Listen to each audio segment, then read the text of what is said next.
എബ്രായ ലേഖനം 3-ാം അധ്യായം 1-ാം വാക്യവും 7-ാം അധ്യായം 4-ാം വാക്യവും യുദ്ധഭാഷയുടെ വായിച്ച് സഹായിക്കുന്നതാണ്. അതുകൊണ്ട് വിശുദ്ധ സഹോദരന്മാരെ, സ്വർഗീയ വിളിക്ക് ഓഹരിക്കാരായുള്ളവരെ, നാം സ്വീകരിച്ചു പറയുന്ന അപ്പോസ്തലനും മഹാപുരോഹിതനുമായ യേശുവിനെ ശ്രദ്ധിച്ചു നോക്കുവിൻ. 7-ാം അധ്യായം 4-ാം വാക്യം കൂടെ. ഇവൻ എത്ര മഹാൻ എന്ന് നോക്കുവിൻ. മതി, ഒരു നിമിഷം കണക്കടയ്ക്കാൻ പ്രാർത്ഥിക്കാം. ഞങ്ങളുടെ ദൈവമേ, സ്വർഗീയ പിതാവേ, ഈ രാത്രിയുടെ നിശബ്ദതയ്ക്കായി അങ്ങ് വാഴ്ത്തുന്നു. അവിടുത്തെ അദൃശ്യ സാന്നിധ്യത്താൽ അവിടെ നിങ്ങളെ അനുഗ്രഹിച്ചിരിക്കാൻ സ്തോത്രം ചെയ്യുന്നു. വിവാദിച്ച വേദ ഭാഗത്തിലൂടെ ഇന്ന് രാത്രി നമ്മുടെ ആത്മാവ് ഞങ്ങളോട് സംസാരിക്കണമേ. ഈ ഗ്രൗണ്ടിൽ വന്ന ദൈവമക്കളോട് മാത്രമല്ല, ഭവനാന്തർ ഭാഗത്തിരുന്ന്, വഴിവക്കിൽ നിന്ന്, റോഡ് ദൂരെ നിന്ന്, വീട്ടുമുറ്റത്തിരുന്ന് ആരൊക്കെ ഈ വചനം ശ്രമിക്കുന്നു അവരോടെല്ലാം പരിശുദ്ധാത്മാവ് ഇടപെടണം. ജനം വിടുവിക്കപ്പെടുവാൻ തടസ്സം നിൽക്കുന്ന എല്ലാ അന്ധകാര ശക്തികളെയും നാസ്രയനായ യേശുവിൻ്റെ അധികാരമുള്ള നാമത്തിൽ ഞങ്ങൾ ഒന്നിച്ചിന്ന് രാത്രി ശാസിക്കുന്ന കർത്താവേ, വലിയ ദൈവശക്തി ഇവിടെ വ്യാപരിക്കണമേ. ഇവിടെ വചനം പ്രസംഗിക്കുമ്പോൾ ചുറ്റുപാടിലേക്ക് ഇതിൻ്റെ ശക്തി വ്യാപരിക്കട്ടെ യേശുവിൻ്റെ നാമത്തിൽ. ഇവിടുത്തെ വലിയ ശക്തി ഇവിടെ വെളിപ്പെടാൻ പോകുകയാൽ സ്തോത്രം. പ്രാർത്ഥന കണ്ണൽ നമിക്കുന്നു യേശുവിൻ നാമത്തിൽ തന്നെ. ഒരിക്കൽ കൂടെ കൈ ഉയർത്തി സ്തോത്രം ചെയ്യാം. ദ യുണീക് ക്രൈസ്റ്റ്, നിസ്തുല്യനായ ക്രിസ്തു എന്ന വിഷയമാണ് ഞാൻ ഇന്ന് രാത്രി ഇവിടെ പ്രസംഗിപ്പാൻ കർത്താവിൽ ആഗ്രഹിക്കുന്നത്. എബ്രായ ലേഖനത്തിൻ്റെ പ്രമേയം എല്ലാവരേക്കാൾ വലിയവനായ യേശു എന്നുള്ളതാണ്. 1-ാം അധ്യായത്തിൽ എബ്രായ ലേഖനം 1-ാം അധ്യായം, ആകെ 13 അധ്യായമാണ്. എബ്രായ ലേഖനം 1-ാം അധ്യായം, അവൻ സ്വർഗത്തേക്കാൾ ഉന്നതൻ. 2-ാം അധ്യായം, യേശു കർത്താവ് ദൂതന്മാരെക്കാൾ ശ്രേഷ്ഠൻ. എബ്രായ ലേഖനം 3-ാം അധ്യായം, അവൻ മോശയേക്കാൾ ശ്രേഷ്ഠൻ. 4-ാം അധ്യായം, അവൻ മഹാപുരോഹിതനേക്കാൾ ശ്രേഷ്ഠൻ. 5-ാം അധ്യായം, അവൻ അഹരോനേക്കാൾ ശ്രേഷ്ഠൻ. 6-ാം അധ്യായം, അവൻ അബ്രഹാമിനേക്കാൾ വലിയവൻ. 7-ാം അധ്യായം, അവൻ മൽക്കിസദിനേക്കാൾ ഉന്നതൻ. 8-ാം അധ്യായം, അവൻ പഴയ നിയമ യാഗങ്ങളെക്കാൾ വലിയവൻ. 9-ാം അധ്യായം, അവൻ സമാഗമന കൂടാരത്തേക്കാൾ ഉന്നതൻ. 10-ാം അധ്യായം, അവൻ ന്യായപ്രമാണത്തേക്കാൾ ശ്രേഷ്ഠൻ. 11-ാം അധ്യായം, അവൻ വിശ്വാസ വീരന്മാരെക്കാൾ ഉന്നതൻ. 12-ാം അധ്യായം, ഹാബേലിന്റെ രക്തത്തെക്കാൾ ഗുണകരമായി സംസാരിക്കുന്ന പുണ്യാക രക്തത്തിന്റെ ഉടമസ്ഥൻ. Praise the Lord. 13-ാം അധ്യായം, നിത്യ നിയമത്തിന്റെ രക്തത്തിൽ ആടുകളുടെ വലിയ ഇടയനായ നമ്മുടെ കർത്താവ്. കർത്താവായ യേശു 10,000-ങ്ങളിൽ ഒരുവനല്ല, അവൻ 10,000-ങ്ങളിൽ അതിശ്രേഷ്ഠനത്രേ. കൈ ഉയർത്തിയ ദൈവമക്കൾ വാ തുറന്നൊന്നുകൂടെ സ്തോത്രം ചെയ്യാം. യേശുക്രിസ്തുവിൻ്റെ ജനനം നിസ്തുല്യമായിരുന്നു.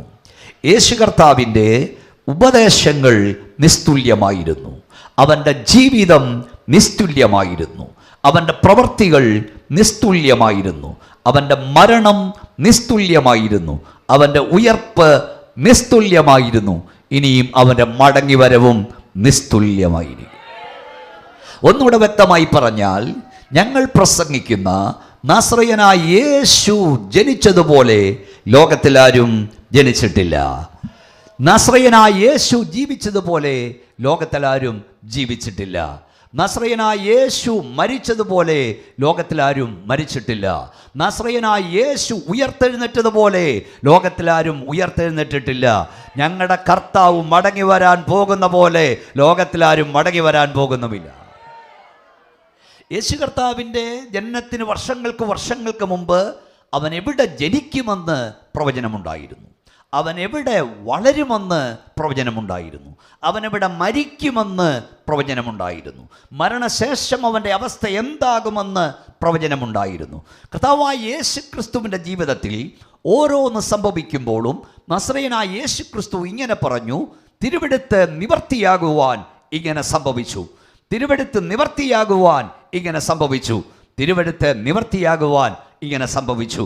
യേശു കർത്താവിൻ്റെ ജീവിതത്തിൽ സംഭവിച്ചതെല്ലാം തിരുവെടുത്തിൻ്റെ നിവർത്തിയായിരുന്നെങ്കിൽ എൻ്റെ ദൈവം അറിയാതെ, എൻ്റെ ദൈവം അനുവദിക്കാതെ എനിക്കൊന്നും സംഭവിക്കത്തില്ലെന്ന് വിശ്വസിക്കുന്ന ദൈവമക്കൾ ഒരിക്കൽ കൂടെ കൈ ഉയർത്തി സ്തോത്രം ചെയ്യാം.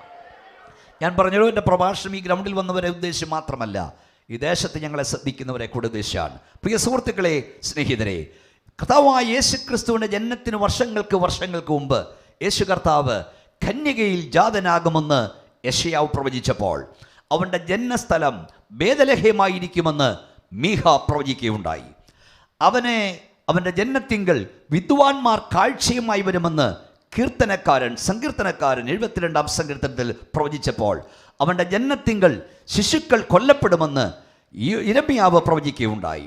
അവൻ ദാസനെ പോലെ സേവ ചെയ്യുമെന്ന് യെശയ്യാവ് പ്രവചിച്ചപ്പോൾ സ്വന്തം ജനമായ ഇസ്രായേൽ അവനെ തള്ളിക്കളയുമെന്ന് വീണ്ടും സങ്കീർത്തനക്കാരൻ പ്രവചിച്ചു. യേശു കർത്താവ് തൻ്റെ സ്നേഹിതനാൽ ഒറ്റ കൊടുക്കപ്പെടുമെന്ന് സക്കറിയാവ് പ്രവചിച്ചപ്പോൾ അത് 30 വെള്ളിക്കാശിനായിരിക്കുമെന്നും സക്കറിയാവ് പ്രവചിക്കുകയുണ്ടായി. അവൻ കള്ളന്മാരോടുകൂടെ ക്രൂശിക്കപ്പെടുമെന്ന് യെശയ്യാവ് പ്രവചിച്ചു. ഇതിനെല്ലാം വാക്യങ്ങളുണ്ട്, നേരമില്ല, കുറേ കാര്യങ്ങളുടെ പ്രസംഗിക്കേണ്ടതുകൊണ്ട് ഞാൻ വേഗത്തിൽ വിടുകയാണ്. അതുമാത്രമല്ല, അവൻ്റെ അസ്ഥികൾ ഒടിയപ്പെടുകയില്ലെന്നും അവൻ കള്ളന്മാരോട് ക്രൂശിക്കപ്പെടുമെന്നും എന്നാൽ അവൻ മരണത്തെ തകർത്ത് ഉയർക്കുമെന്നും പ്രവചനമുണ്ടായിരുന്നു. യേശു എപ്പോഴൊക്കെ തൻ്റെ മരണത്തെക്കുറിച്ച് പറഞ്ഞാലും അപ്പോഴൊക്കെയും തൻ്റെ ഉയർപ്പിനെക്കുറിച്ച് പറയുമായിരുന്നു. ഇവിടെ സ്തോത്രം പറയുന്ന 10 ദൈവമക്കൾ ഇവിടെ വന്നിട്ടുള്ളതിൽ എനിക്ക് സന്തോഷമുണ്ട്. അതുകൊണ്ട് നിങ്ങളോട് ഞാൻ പറയട്ടെ, നമ്മുടെ വാഴ്ത്തപ്പെട്ട കർത്താവ് മരിച്ച കർത്താവല്ല, അവൻ ഉയർത്തെഴുന്നേറ്റ കർത്താവത്രേ, അവൻ ജീവിക്കുന്ന കർത്താവത്രേ. ഉലകമഹാന്മാർ അഖിലരും ഒരുപോലെ ഉറങ്ങുന്ന കല്ലറയിൽ, എന്നാൽ ഞങ്ങൾ ഉന്നതൻ യേശു മഹേശ്വരൻ മാത്രം ഉയരത്തിൽ വാഴുന്നു. ഞാൻ പറഞ്ഞ കാര്യങ്ങൾ വ്യക്തമായി ഈ ദേശക്കാർക്ക് മനസ്സിലാകുന്ന ഭാഷയിൽ വിശദീകരിപ്പാൻ ഞാൻ ആഗ്രഹിക്കുകയാണ്. പ്രിയ സഹോദരങ്ങളെ, സുഹൃത്തുക്കളെ, ലോകത്തിൽ അനേക മഹാരഥന്മാർ മരിച്ച് മൺമറഞ്ഞ് പോയിട്ടുണ്ട്. ചരിത്രം സൃഷ്ടിച്ചവർ, ലോകഗതിയെ മാറ്റി വിരിച്ചവർ, വലിയ കണ്ടുപിടുത്തങ്ങൾ നടത്തിയവർ, വിപ്ലവ ആശയങ്ങൾ പ്രചരിപ്പിച്ചവർ, ഭൂലോകഗതിയെ മാറ്റിവിരുത്തിയവർ, യുദ്ധവീരന്മാർ ഒക്കെ ഇവിടെ ഉണ്ടായിട്ടുണ്ട്. എന്നാൽ ഞങ്ങളുടെ വാഴ്ത്തപ്പെട്ടവനായ നാസ്രയനായ യേശുവിനെ അവരിൽ നിന്നെല്ലാം വ്യത്യസ്തമാക്കുന്ന ചില പ്രധാന കാര്യങ്ങൾ നിങ്ങളുമായി പങ്കുവെക്കുവാനാണ് വിശുദ്ധ തിരുവെഴുത്തിൽ നിന്ന് ഞാൻ ആഗ്രഹിക്കുന്നത്. ഒന്നാമത് ഞാൻ പറഞ്ഞു, യേശു ക്രിസ്തുവിൻ്റെ ഉപദേശങ്ങൾ നിഷ്ഠുര്യമായിരുന്നു. അതായത് ലോകത്തിൽ വന്ന മഹാരഥന്മാർ, ഗുരുക്കന്മാർ, ശ്രേഷ്ഠന്മാരെല്ലാം വഴി പറയാൻ വന്നവരാണ്, സ്വർഗത്തിലേക്കുള്ള വഴി പറയാൻ വന്നവരാണ്, അല്ലെങ്കിൽ സത്യമാർഗം കാണിക്കാൻ വന്നവരാണ്, ജീവൻ്റെ മാർഗം കാണിക്കാൻ വന്നവരാണ്. എന്നാൽ നസ്രയനായ യേശു വഴി പറയാൻ വന്നവനല്ല, സാക്ഷാൽ വഴിയാകാൻ വന്നവനാണ്. നിങ്ങൾ ശ്രദ്ധിച്ച് സ്തോത്രം പറഞ്ഞുകൊണ്ടിരിക്കണം. കർത്താവായ യേശു പറഞ്ഞു, ഞാൻ തന്നെ വഴിയും സത്യവും ജീവനുമാകുന്നു. അതിനപ്പുറത്ത് പറഞ്ഞു, ഞാൻ മുഖാന്തരമല്ലാതെ ആരും അങ്ങോട്ട് പോത്തുമില്ല. അപ്പോൾ യേശു ക്രിസ്തു വഴി കാണിക്കാൻ വന്നവനല്ല, വഴിയാകാൻ വന്നവനാണ്. എന്താണ് ഈ വഴികാട്ടിയും വഴിയും തമ്മിലുള്ള വ്യത്യാസം? നാഷണൽ ഹൈവേ കൂടാണ് ഞാനിപ്പോൾ യാത്ര ചെയ്ത് വന്നത്. നിങ്ങളുടെ തൊട്ട് കുറച്ച് അങ്ങോട്ട് പോയാൽ നാഷണൽ ഹൈവേ ആണ്. അവിടെ സൈൻ ബോർഡുകളുണ്ട്, വഴി കാണിക്കുന്ന. കൊട്ടിയത്തേക്ക് ഇത്ര കിലോമീറ്റർ, ചാത്തന്നൂരേക്ക് ഇത്ര കിലോമീറ്റർ, തിരുവനന്തപുരത്തേക്ക് ഇത്ര കിലോമീറ്റർ, കന്യാകുമാരിയിലേക്ക് ഇത്ര കിലോമീറ്റർ. ഈ സൈൻ ബോർഡുകൾ ഒരിക്കലും ആളുകളെ ലക്ഷ്യസ്ഥാനത്ത് എത്തിക്കില്ല. ലക്ഷ്യസ്ഥാനത്ത് എത്തിക്കുന്ന റോഡാണ്. അപ്പോൾ റോഡും സൈൻ ബോർഡും ഒന്നല്ല, രണ്ടാണ്. അതുപോലെ തന്നെ 2 വിദൂര കേന്ദ്രങ്ങളെ ബന്ധിപ്പിക്കുന്നതാണ് വഴി, റോഡ്. അങ്ങനെയാണെങ്കിൽ സ്വർഗത്തെയും ഭൂമിയെയും ബന്ധിപ്പിക്കുന്ന വഴിയാണ് നസ്രയനായ യേശു. പാവനനായ ദൈവത്തെയും പാപിയായ മനുഷ്യനെയും തമ്മിൽ ബന്ധിപ്പിക്കുന്ന വഴിയാണ് യേശു. ഇനി ഒരു കാര്യം കൂടെ ഞങ്ങൾ പറയാം. യേശു ക്രിസ്തു ഈ വിശുദ്ധ ബൈബിൾ പ്രകാരം പല വഴിയിൽ ഒരു വഴിയല്ല, പല മാർഗങ്ങളിൽ ഒരു മാർഗമല്ല. ബൈബിൾ പറയുന്നു യേശു ഏക വഴിയാണ്, ഏകമാർഗമാണ്. യേശു പല വഴിയിൽ ഒരു വഴിയും പല ദൈവങ്ങളിൽ ഒരു ദൈവം എന്ന് പറഞ്ഞാൽ എല്ലാവർക്കും ഇഷ്ടമാണ്. പക്ഷെ എന്താ വേദവസം പറഞ്ഞേ? ഈ ആകാശത്തിന് കീഴിൽ ഭൂമിക്ക് മുകളിൽ രക്ഷിക്കപ്പെടുവാൻ, കൈയൊന്നുയർത്തിക്കേ, യേശു വന്ന നാമമല്ലാതെ, കൈയുയർത്തി പറഞ്ഞേ, മറ്റൊരു നാമമില്ല, മറ്റൊരു നാമമില്ല. ചില ആളുകൾക്കൊക്കെ ഇഷ്ടം എല്ലാ റോഡും റോമിലേക്കെന്ന പോലെ എല്ലാ വഴിയും ദൈവത്തിങ്കിലേക്കെന്ന് പറയുന്ന ഇഷ്ടമാണ്. പക്ഷേ ഇന്ന് രാത്രി ഞങ്ങൾ പറയാം, രക്ഷിക്കപ്പെട്ട ദൈവമക്കൾ ഈ ഭൂമിയിൽ ഉള്ള കാലത്തോളവും, ഞങ്ങളുടെ കൊക്കിൽ ശ്വാസമുള്ള കാലത്തോളവും ഞങ്ങൾ പറയും, ഞങ്ങളുടെ കർത്താവ് പല വഴിയിൽ ഒരു വഴിയല്ല, അവൻ ഏക വഴിയത്രേ, ഏക വഴിയാണ്. യേശുക്രിസ്തു വഴി കാണിക്കാൻ വന്നവനല്ല, വഴിയാകാൻ വന്നവനാണ്. യേശു ഏക വഴിയാണ്. വേദപുസ്തകത്തിൽ വാക്യമുണ്ട്, സഹോദരൻ, പട്ടണത്തിലേക്കുള്ള വഴി അറിയാത്ത മൂഢന്മാർ തങ്ങളുടെ പ്രയത്നങ്ങളിൽ ക്ഷീണിക്കുന്നു എന്ന്.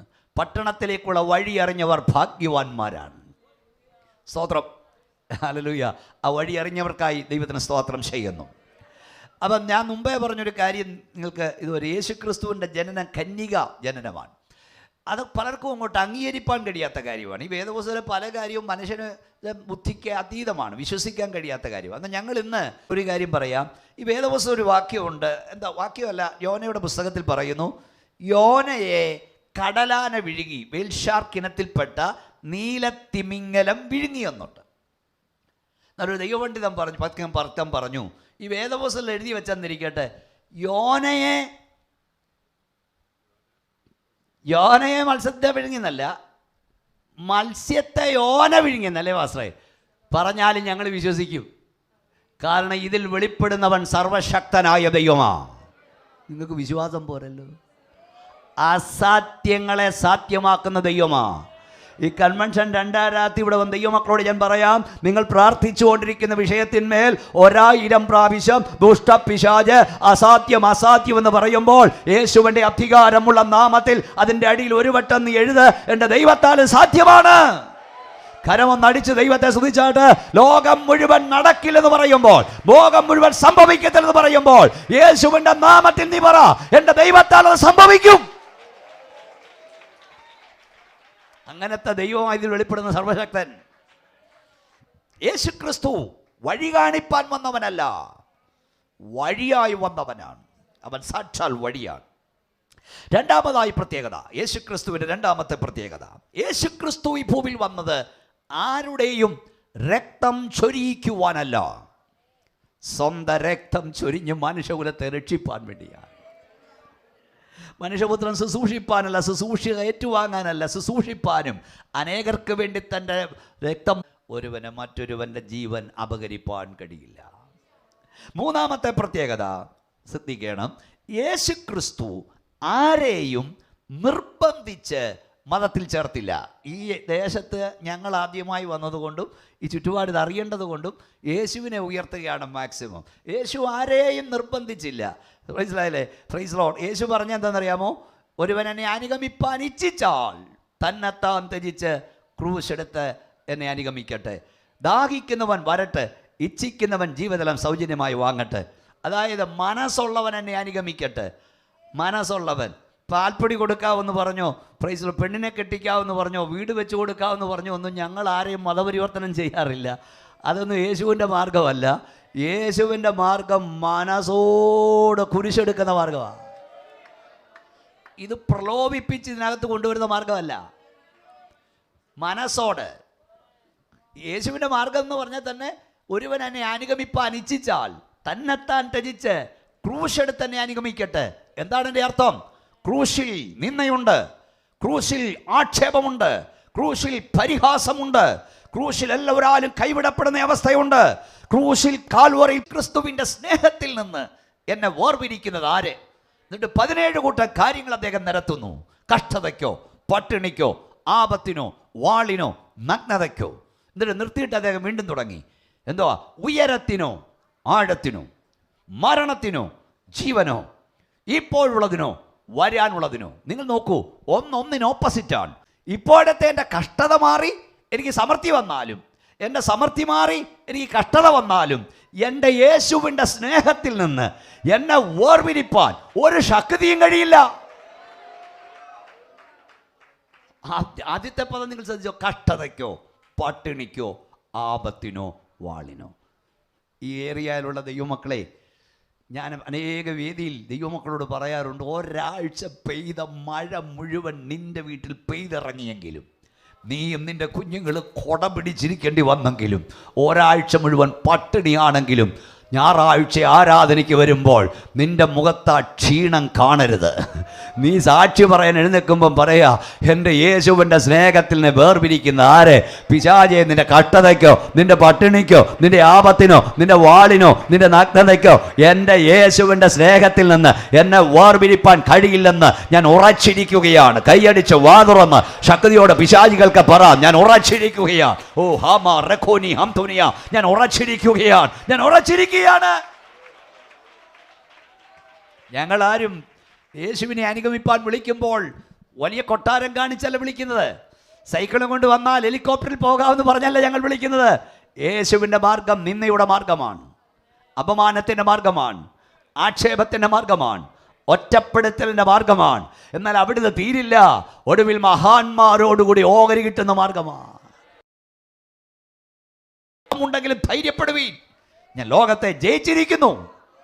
ഒന്നുകൂടെ കൈകൾ ഉയർത്തി സന്തോഷത്തോടെ സ്തോത്രം ചെയ്യാം. യേശുക്രിസ്തു ആരെയും നിർബന്ധിച്ച് മതത്തിൽ ചേർത്തില്ല. യേശുവിൻ്റെ മാർഗം നിർബന്ധിച്ച്, തോക്ക് കാണിച്ച്, വാള് കാണിച്ച്, വെടി കാണിച്ച് ഒന്നും ഇതിൽ കയറ്റുന്ന മാർഗമല്ല. അടുത്തത് യേശുക്രിസ്തുവിൻ്റെ മറ്റൊരു പ്രത്യേകത, യേശുക്രിസ്തു അളവിലല്ല വിശ്വസിച്ചത്, ഗുണത്തിലാണ് വിശ്വസിച്ചത്. ഈ വേദപുസ്തക സത്യങ്ങളാണ് ഞങ്ങൾ പറയുന്നത്. ലൂക്കോസിന്റെ സുവിശേഷം 14:25-26, ഏതിയ പുരുഷാരവനെ പിൻപറ്റുമ്പോൾ അവൻ, കർത്താവ് പറഞ്ഞു, എൻ്റെ അടുക്കൽ വരികയും അപ്പനെ അമ്മയോ സ്വന്തം ജീവനെ കൂടെ പകയ്ക്കാത്തവന് എൻ്റെ ശിഷ്യനായിരിക്കാൻ കഴിയില്ല. ഒന്നുകൂടെ പറഞ്ഞാൽ, യേശുക്രിസ്തു ക്വാണ്ടിറ്റി അല്ല, ക്വാളിറ്റി നോക്കുന്നവനാണ്. യേശുക്രിസ്തു അളവിലല്ല വിശ്വസിച്ചത്, ഗുണത്തിലാണ് വിശ്വസിച്ചത്. ഈ കൊള്ളരുതാത്തവനെ നോക്കി നിന്നെ കൊള്ളത്തില്ലെന്ന് തന്നെ കർത്താവ് പറഞ്ഞു, നിന്നെ ശിഷ്യനാക്കാൻ കൊള്ളില്ലെന്ന് കർത്താവ് പറഞ്ഞു. Praise Lord. അപ്പം യേശുവിൻ്റെ മാർഗം അളവിലല്ല, അത് നിങ്ങൾ മനസ്സിലാക്കണം. ഈ ആളുകളെല്ലാം ഈ അളവ് നോക്കുന്നവരാ. ഞങ്ങൾ പ്രസംഗികർ പോലും സ്റ്റേജിൽ വന്നാൽ ഉടനെ എത്ര പേരുണ്ട് എന്നാണ് നോക്കുന്നത്, അല്ലേ? എല്ലാവരും ആൾക്കൂട്ടമാണ് നോക്കുന്നത്. സാധാരണയായി ഞങ്ങളോടെന്ന് പറഞ്ഞാൽ ഇങ്ങനെയുള്ള കൂട്ടായ്മക്കാരോട് സാധാരണ ആളുകൾ ചോദിക്കും, നിങ്ങൾ എത്ര പേരുണ്ടെന്ന്. നിങ്ങൾ 15 പേര്, 20 പേര്, 30 പേര്, 40 പേരൊക്കെ ഉള്ളൂ. ഞങ്ങൾ 1000, 1500, 2000 പേരുണ്ട്. അപ്പം നമ്മൾ ആരൊക്കെയാണെന്ന് നമ്മൾ നോക്കണം, കൂടെ ഉള്ളവർ. സ്തോത്രം. ഇന്ന് രാത്രി ഞങ്ങളൊരു കാര്യം പറയട്ടെ, യേശുക്രിസ്തു നോക്കുന്ന അളവല്ല, ഗുണമാണ് നോക്കുന്നത്. നോഹയുടെ കാലത്ത് 8 പേരെ ഉള്ളായിരുന്നു. ആ പെട്ടകത്ത് തിളപ്പിച്ചെന്ന് വെച്ചാൽ 8 പേര്. ലോത്തിൻ്റെ കാലത്ത് ഒരുത്തനെ ഉള്ളായിരുന്നു. നോഹയുടെ കാലം പോലെ, ലോത്തിൻ്റെ കാലം പോലെ മനുഷ്യപുത്രൻ്റെ വരവാകും. ആൾക്കൂട്ടം നോക്കി നിൽക്കരുത്. സത്യം എവിടെ നിൽക്കുന്നു? യേശു എവിടെ നിൽക്കുന്നു? പ്രമാണം എവിടെ നിൽക്കുന്നു? വിശുദ്ധി എവിടെ നിൽക്കുന്നു? അവിടെ നിൽക്കാൻ തീരുമാനിച്ചവർക്കായി ദൈവത്തെ സ്തുതിക്കുന്നു.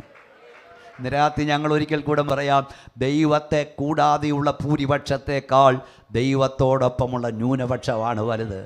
കൈ ഉയർത്തി വാതുറന്ന് സ്തോത്രം പറഞ്ഞ്. ഈ വേദപുസ്തകത്തിൽ 1000 പ്രാവശ്യം പറഞ്ഞാലും മതി വരാത്തൊരു വാക്യമുണ്ട്. അതിൻ്റെ ആദ്യ ഭാഗം ഞാൻ പറയാം, രണ്ടാം ഭാഗം നിങ്ങൾ പറയണം. ആദ്യ ഭാഗം എന്നറിയാമോ?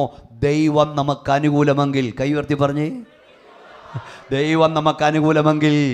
ഇന്ന് രാത്രി എന്നെ കേൾക്കുന്ന ദൈവമക്കളെ ഞാൻ പരിശുദ്ധാത്മാവിൽ ദൂതൂടെ വിളിച്ചു പറയുക, മുഴുവൻ നിങ്ങൾക്കെതിരാണെങ്കിലും ദൈവം നിങ്ങളോടുകൂടെ ഉണ്ടെങ്കിൽ ജയം നിങ്ങൾക്കായിരിക്കും. കൈയൊന്ന് ഉയർത്തി വായം തുറന്ന് പറ, ലോകം മുഴുവൻ എതിരാണെങ്കിലും എൻ്റെ ദൈവം എൻ്റെ കൂടെ ഉണ്ടെങ്കിൽ എനിക്കാണ് ജയം.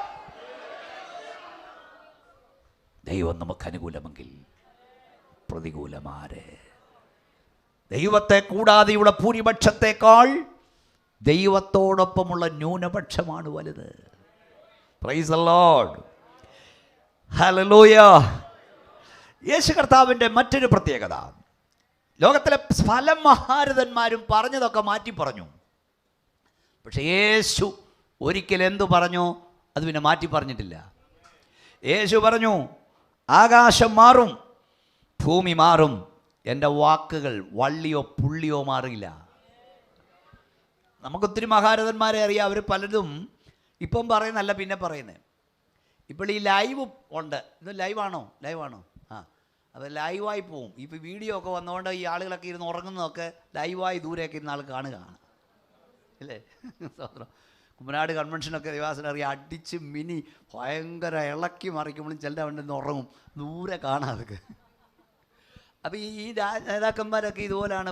അവർ പറയുന്ന ലൈവായ ആളുകൾ കണ്ടാലും അവർ പറയും ഞാൻ പറഞ്ഞ വളച്ചൊടിച്ചു, അങ്ങനെ വ്യാഖ്യാനിച്ചു, അങ്ങനല്ല ഞാൻ ഉദ്ദേശിച്ചതെന്നൊക്കെ പറയും. ഇന്നാളെ ആരാൻ്റെ കുറിച്ച് പറഞ്ഞിട്ട് ചിലർ വാ തുറക്കുന്ന കഞ്ഞി കുടിക്കാനും കള്ളം പറയാനും വന്നു. സ്വോത്രം. യേശു വാക്കു മാറുന്നവനല്ല. ആകാശം മാറിയാലും ഭൂമി മാറിയാലും അവൻ്റെ വാക്കുകൾക്ക് മാറ്റമില്ല. നിങ്ങൾക്കറിയാം, വേദവസൊരു വാക്യമുണ്ട്, യഹോവയായി ഞാൻ മാറാത്തവൻ. മാറാത്തവൻ വെക്കുന്നിടത്തിരിക്കുന്നവനല്ല, വാക്കുമാറാത്തവനാ. ഈ വേദപുസ്തകത്തിൻ്റെ പ്രത്യേകത 3000-ഓളം പ്രാവശ്യമുണ്ട്. ഞാൻ അടുത്ത് പറയാം, ഹോവ ഇപ്രകാരം അരുളി ചെയ്യുന്നെന്ന്. ഹോവ ഇപ്രകാരം അരുളി ചെന്ന് പറഞ്ഞ അർത്ഥം 3000 പ്രാവശ്യമുണ്ട്. അതിൻ്റെ അർത്ഥം എന്നറിയാമോ? പറഞ്ഞാൽ പറഞ്ഞ പോലെ ചെയ്യുവാൻ കഴിവുള്ളവൻ ഇപ്രകാരം അരുളി ചെയ്യുന്നു. എൻ്റെ ദൈവം പറഞ്ഞാൽ പറഞ്ഞ പോലെ ചെയ്യുവാൻ കഴിവുള്ളവനാണെന്ന് വിശ്വാസമുള്ളവർ കൈ ഉയർത്തി സ്തോത്രം ചെയ്യാം.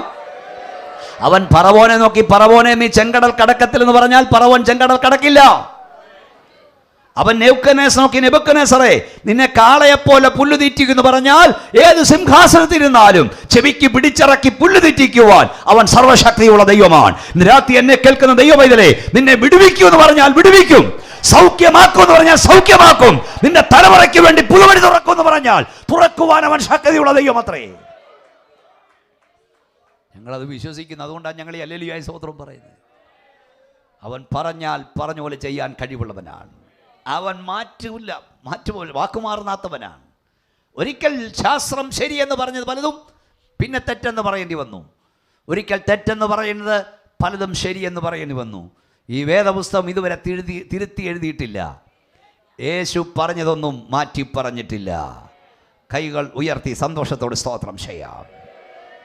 പ്രിയപ്പെട്ട സുഹൃത്തുക്കളെ, യേശു ക്രിസ്തുവിൻ്റെ അടുത്ത പ്രത്യേകത, യേശു മുന്നിൽ നിന്ന് നയിക്കുന്നവനാണ്. യേശു മുന്നിൽ നിന്ന് നയിച്ചു. യോഹന്നാന്റെ സുവിശേഷം 18-ാം അധ്യായം 4-ാം വാക്യത്തിൽ യേശു ക്രിസ്തു ഭൂമിയിലായിരുന്നപ്പോൾ യേശുവിനെ അറസ്റ്റ് ചെയ്യുവാനായി റോമൻ പടയാളികൾ വന്നു. യേശുവിൻ്റെ സ്നേഹിതൻ യൂദ കർത്താവിനെ ഒറ്റിക്കൊടുക്കുവാനായി വന്നപ്പോൾ യേശു കർത്താവ് പറയുന്നൊരു പദമുണ്ട്, നിങ്ങൾ ആരെ തിരയുന്നു? നിങ്ങൾ എന്നെയാണ് തിരയുന്നതെങ്കിൽ ഇവർ പോയിക്കൊള്ളട്ടെ. യേശു മുമ്പിൽ നിന്നു. യേശു ഓടിക്കളഞ്ഞില്ല. അതൊക്കെ പഠിക്കേണ്ടതാണ്. ഞാൻ ഈ പറയുന്ന കാര്യം പുറത്തുള്ളവരോട് ശ്രദ്ധിക്കണം. കാരണം ഒത്തിരി വേദനയോടെയാണ് ഞങ്ങളിതൊക്കെ പ്രസംഗിക്കുന്നത്. യേശു കർത്താവ് തൻ്റെ ശിഷ്യന്മാരെ ഏൽപ്പിച്ചു കൊടുത്തിട്ട് ഓടിക്കളഞ്ഞില്ല. യേശു പറഞ്ഞാ എന്നെ പഠിച്ചു, ഞാനാണ് എന്നെ അറസ്റ്റ് ചെയ്തുകൊള്ളുക. നിങ്ങൾക്കറിയാമോ, ലോകത്തിൽ ഒത്തിരി മഹാരഥന്മാരുണ്ട്, ഒത്തിരി നേതാക്കന്മാരുണ്ട്. നിങ്ങൾ കണ്ടിട്ടുണ്ടോ വെടിവെപ്പ് വരുമ്പോൾ അവരാരും ചാകുന്നുണ്ടോ? ഉണ്ടോ? ലാത്തി ചാർജ് വരുമ്പോൾ അവരാരും വിളിക്കുന്നുണ്ടോ? ഉണ്ടോ? ഇല്ല. എല്ലാം പാവങ്ങളുടെ പിള്ളേർ. എന്നെ ശ്രദ്ധിക്കുന്നുണ്ടോ നിങ്ങൾ? ഏതെങ്കിലും ഒത്തിരി പാർട്ടികളുണ്ട്. ഒരു പാർട്ടിയിൽ, എല്ലാ പാർട്ടിയും ഞങ്ങൾക്ക് ഇഷ്ടമാണ്, ആരോടും ഞങ്ങൾക്ക് വിരോധവും ഇല്ല, അടുപ്പവും കൂടുതലില്ല. എന്നാൽ ഒരു കാര്യം നിങ്ങൾ ചിന്തിച്ചേ, ഏതെങ്കിലും നേതാക്കന്മാരുടെ മക്കൾ കത്തിക്കുത്തില ഉണ്ടോ? പൊട്ടിച്ചെതറുന്നുണ്ടോ? ജയിലിൽ കിടക്കുന്നുണ്ടോ? ഉണ്ടോ? ഇല്ല. അവരുടെയൊക്കെ മക്കൾ IAS, IPS. ഞാൻ ഈ കഴിഞ്ഞ സമയത്ത് നമ്മുടെ മന്ത്രിമാരുടെ എല്ലാം പിള്ളേർ, നല്ല കാര്യമാണ്, എല്ലാം ഡോക്ടേഴ്സ്, എൻജിനീയേഴ്സ്. പിന്നെ ചാകാൻ നടക്കുന്ന ആരാ? പാവങ്ങൾ. അത് കറക്റ്റ്. നിവർത്തിയില്ലാത്തവൻ്റെ പിള്ളേർ. അടിവേങ്ങാൻ നീയെ, രക്തം ചൊരിയാൻ നീയെ. നിൻ്റെ അപ്പൻ്റെ കണ്ണുനീരൊന്ന് ഓർക്കണം, നിൻ്റെ അമ്മയുടെ കണ്ണുനീരോർക്കണം, നിൻ്റെ പെങ്ങളുടെ കണ്ണുനീരോർക്കണം.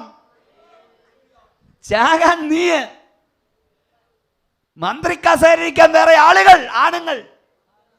കുഞ്ഞേ, മക്കളെ, ഇനിയെങ്കിലും ചാകാൻ നടക്കല്ലേ. ഒരു വീട്ടിൽ 1, 1.5, 2 ഒക്കെ ഉള്ളൂ. നിൻ്റെ അപ്പനൊരു പ്രതീക്ഷയുണ്ട് നിന്നെക്കുറിച്ച്, നിൻ്റെ അമ്മയ്ക്കൊരു പ്രതീക്ഷയുണ്ട്. നമ്മൾ കാണുന്നില്ല, എന്തോ കണ്ണുനീരാ കാണുന്നേ. യേശു കർത്താവ് നിന്നെ കൊലയ്ക്ക് കൊടുത്തിട്ട് ഓടിയാകുന്നവനല്ല. എന്താ 21-ാം സങ്കീർത്തനം? യഹോവ എൻ്റെ, എനിക്ക് മുട്ടുണ്ടാകില്ല, പച്ചയായ പുൽപ്പുറത്ത് കിടത്തുന്നു, സ്വസ്ഥതയുള്ള തേകത്തേക്ക് നടത്തുന്നു, എൻ്റെ പ്രാണനെ അവൻ തണുപ്പിക്കുന്നു, പിന്നെ നീതിപാതയിൽ നടത്തുന്നു. The valley of shadow of death, കൂരിൽ താഴെ നടന്നാലും ഞാൻ ഭയപ്പെടുകയില്ല, കാരണം നീ എൻ്റെ കൂടെ ഇരിക്കുന്നു. കൂരിലിട്ടിട്ട് ഓടുന്നവനല്ല യേശു കർത്താവ്, കൂടെ വരുന്നവനാ. കൈയൊന്ന് ഉയർത്തിയാട്ടിയ സ്തോത്രം എന്ന് പറഞ്ഞ ശക്തി. യേശു മുമ്പേ നയിക്കുന്നവനാണ്. ഞാൻ അല്പം നിങ്ങൾക്കത് മനസ്സിലാക്കി തരാം. ഈ ഈ വേദപുസ്തകത്തിലെ ഇടയൻ, നമ്മുടെ കർത്താവ് ഇടയനാണ്, നമ്മൾ ആടുകളാണ്. ഈ വേദപുസ്തകത്തിലെ ഈ കാഴ്ചപ്പാട്, ഇടയൻ എന്ന് പറഞ്ഞാൽ നമ്മുടെ നാട്ടിലെ പോലെയല്ല. നമ്മൾ ഈ ഇടയൻ എന്ന് കേൾക്കുന്ന ഉടനെ നമ്മുടെ നാട്ടിലെ ആടുകളെ വളർത്തുന്നത് എങ്ങനെ? ആടുകളെ കൊണ്ടുവന്ന് കണ്ടിട്ടുണ്ടോ? തമിഴ്നാട്ടിൽ നിന്ന് ഇനിയിപ്പോൾ ക്രിസ്മസ് അല്ലേ ഇഷ്ടം പോലെ വരും. അപ്പം പുറയിന്ന് കാളെ കൊണ്ടുവരുന്ന ആളാണ്. ചാട്ട ശിൽക്കാരം കേൾപ്പിച്ച് ചാട്ടവിട്ട് അടിച്ച് മുമ്പ് കൊണ്ടു. അല്ല, താറാവിനെ കൊണ്ടുവന്നല്ല. എങ്ങനെ താറാവിനെ കൊണ്ടുവന്നേ?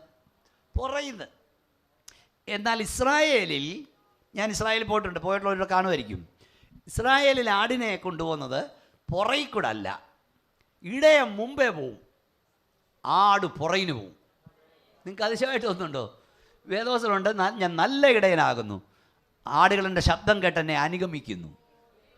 അങ്ങനെ അപ്പം ഈ പുറയിന് പോയി ശിൽക്കാരം കേൾപ്പിക്കുമ്പം പേടിച്ചായത് മുമ്പോട്ട് പോകുന്നേ. എന്നാൽ മുമ്പേ ഇടയൻ പുറയിനാടെന്ന് പറഞ്ഞാൽ പേടിച്ചല്ല, സ്നേഹിച്ച. സ്തോത്രം കേട്ടില്ല? ഹല്ലേലൂയ പറയുമ്പം ഹല്ലേലൂയ പറയുന്നത്, സ്തോത്രം പറയുന്നത്, സ്തോത്രം പറഞ്ഞില്ലേ അങ്ങോട്ട് പോകുമ്പോൾ വണ്ടി ഇടിച്ച് ചാകുമെന്ന് പേടിച്ചല്ല, യേശുവിനോടുള്ള സ്നേഹം. ഞങ്ങൾ ഹല്ലേലൂയായി സ്തോത്രം പറയുന്നത് ഇടിവാള് വെട്ടുമെന്ന് പേടിച്ചല്ല, യേശു കർത്താവിനുള്ള സ്നേഹം നിമിത്തമത്രേ. അങ്ങനെ ആയിരിക്കണം നിങ്ങൾ ദൈവം നിൽക്കേണ്ടത്. ഞാൻ ഒന്നുകൂടെ പറഞ്ഞു തരാം. അപ്പം ഞാൻ ഈ ഇസ്രായേൽ വിസിറ്റ് ചെയ്തപ്പം നിങ്ങളൊക്കെ കണ്ടു കാണും. ഈ എന്നെ ശ്രദ്ധിക്കണം, നിങ്ങൾ ഇത് മനസ്സിലാക്കിയുണ്ട്. ഈ ദൂത് നിങ്ങൾക്ക് വേണ്ടത് അതുകൊണ്ടാണ്. അപ്പോൾ ഈ യോർദാനിൽ നിന്നാണ് നമ്മൾ ഇസ്രായേലിലേക്ക് വരുന്നത്. ഇപ്പോൾ യോർദാനിൽ നിന്ന് താഴ്വരകളിൽ ഇതുപോലെ ഇഷ്ടംപോലെ കുന്നുകളുണ്ട്, മൊട്ടക്കുന്നുകൾ. അവിടെയൊക്കെ ഈ ആടിനെ വളർത്താറുണ്ട്. മുമ്പേ ഇടയൻ, പിമ്പേ ആട്. എന്നെ നോക്കിയേ, ഇങ്ങോട്ട് നോക്കിയേ. ഇടയൻ മുമ്പേ, ആട് പുറകെ. ഞാൻ ഇങ്ങനെ പോയപ്പോൾ കണ്ടതാ, വൻസൈരുന്നാ. മുമ്പേ ഒരു ഇടയൻ പോന്നു, പുറയിനിങ്ങനെ ആട് പോന്നു. യേശു കർത്താവിൻ്റെ അടുത്ത പ്രത്യേകത, എല്ലാവരും എന്നെ ശ്രദ്ധിക്കൂ സഹോദരങ്ങളെ, മരണം വരെയുള്ള കാര്യങ്ങൾ പറഞ്ഞു. യേശു മരണത്തിനപ്പുറമുള്ള കാര്യം പറഞ്ഞു.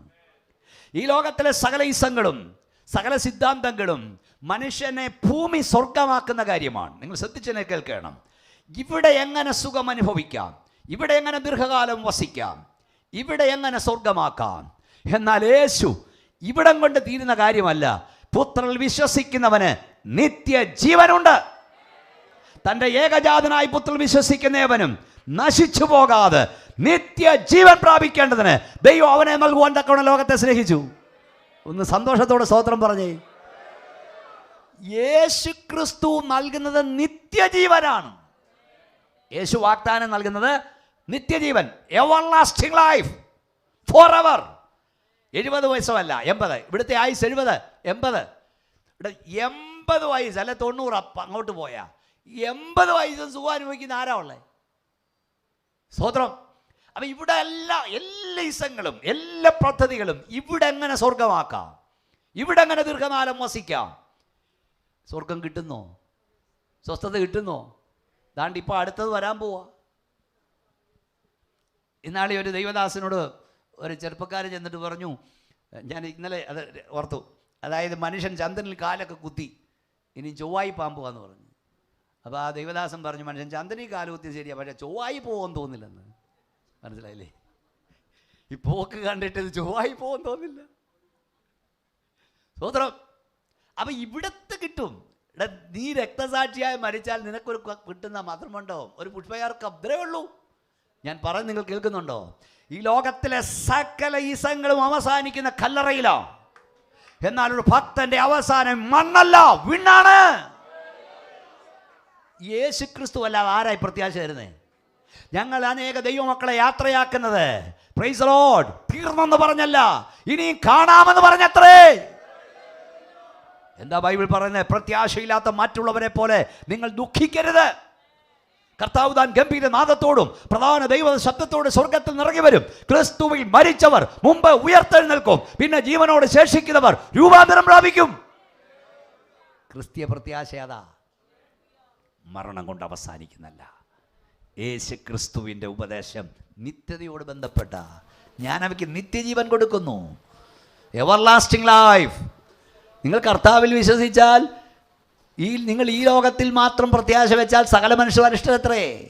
നിത്യത, ദൈവത്തോടൊപ്പമുള്ള വാസം, ഒന്നുകിൽ കോടാനുകോടി യുഗം പിശാചിനോടൊപ്പം, അല്ലെങ്കിൽ കോടാനുകോടി യുഗം ദൈവത്തോടൊപ്പം.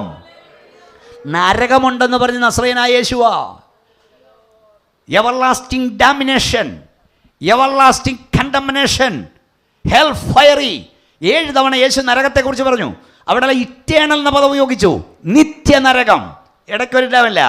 ഒന്നുകിൽ നിത്യനരകം അല്ലെങ്കിൽ നിത്യസ്വർഗം. തിരഞ്ഞെടുക്കാനുള്ള അവസരമാണ് ഞങ്ങൾ ഈ പറഞ്ഞുകൊണ്ടിരിക്കുന്നത്. യേശു പറഞ്ഞത് ഈ 2 സ്ഥലത്തെക്കുറിച്ചാണ്. ഒന്നുകിൽ നിത്യസ്വർഗം അല്ലെങ്കിൽ നിത്യനരകം. യേശു കർത്താവിൻ്റെ പ്രത്യേകത നിത്യതയെക്കുറിച്ച് യേശു പറഞ്ഞു. മരണം വരെയല്ല. യേശുവിൽ വിശ്വസിച്ചാൽ നിത്യജീവൻ. സ്തോത്രം. വേഗത്തിൽ ചില കാര്യങ്ങൾ പറഞ്ഞ് അവസാനിപ്പിക്കട്ടെ. യേശു കർത്താവിൻ്റെ മറ്റൊരു പ്രത്യേകത, ലോകത്തിലെ സകല മഹാറിവരാ, എന്നാൽ യേശുവിൻ്റെ പ്രത്യേകത ദൈവം മനുഷ്യനായി വന്നു.